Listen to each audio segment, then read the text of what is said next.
Neuquén, c'est notre ville-étape aujourd'hui sur le Dakar. Neuquén, c'est une ville qui est connue pour ses dinosaures, puisque fin des années 80, on a découvert ici un site archéologique relativement intéressant. Madame, monsieur, bonjour, bienvenue dans 100% Dakar avec la mauvaise nouvelle du jour.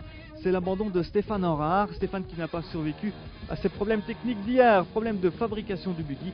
Son Dakar s'arrête ici, il n'a pas donc pris part à cette étape. Jacobacci-Neuquén, 448 km de spécial, avec du sable, avec des cailloux, avec de la navigation. Il y en aura pour tous les goûts. Le résumé de cette 4e étape. Tous les jours, c'est la même rengaine. Après des heures passées sur sa machine, Eric Palante rejoint le bivouac. Fatigué, éreinté, normal, mais le Liégeois a décidé de se passer d'assistance. Pas question de récupérer, priorité des priorités, monter sa tente avant de bichonner la moto. Le reste, tout le reste, viendra bien après.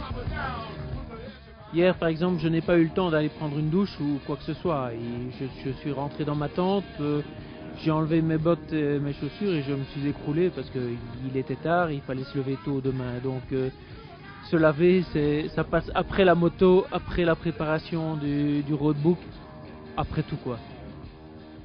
Sa moto, l'objet de toute son attention, sa Mambo chérie. Et oui, Eric lui a même donné un nom.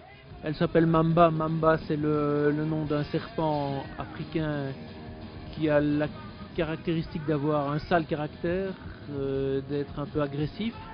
Et je l'ai baptisée comme ça parce que elle a une robe en carbone qui rappelle un peu la couleur du serpent. Bizarre ces motards, surtout quand on sait que la vie d'Eric Palante sur le Dakar n'a pas toujours été un long fleuve tranquille. Souvent blessé dans sa chair, le Liégeois n'a que trop rarement connu les joies de l'arrivée, et pourtant, il est toujours là. Une arrivée sur 5, 2 fois la moto cassée, 2 fois le bonhomme cassé, c'est un bilan assez lourd, mais ça fait partie de l'aventure, c'est comme ça, c'est le Dakar.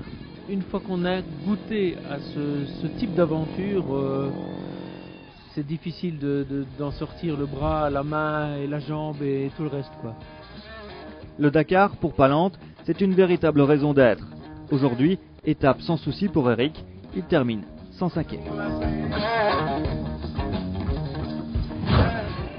Les pros, eux, n'ont pas vraiment les mêmes impératifs. Ils peuvent se concentrer uniquement sur leur course, attaquer sans retenue pour essayer de faire la différence.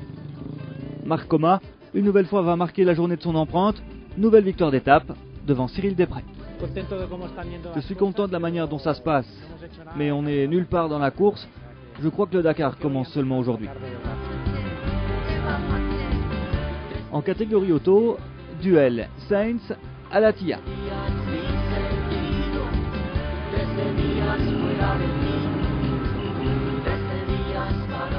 Comme c'est le cas depuis le départ de Buenos Aires, l'Espagnol et le Qatari sont au coude à coude.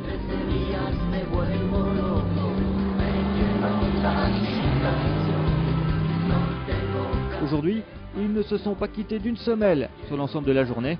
C'est du pare-choc contre pare-choc. Au final, nouvelle victoire d'étape pour le Matador, sa 11e sur le Dakar, pour 6 petites secondes seulement. Ça promet pour demain.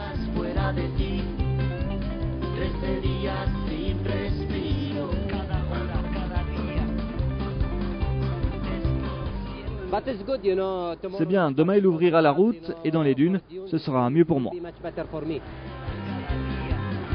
Parmi les malchanceux du jour, Anastasi et Charlie Gottlieb, les vainqueurs de l'édition 2007 en camion, ont la gagne depuis le début du rallye. Nouvelle crevaison et de nouvelles minutes qui s'en vont.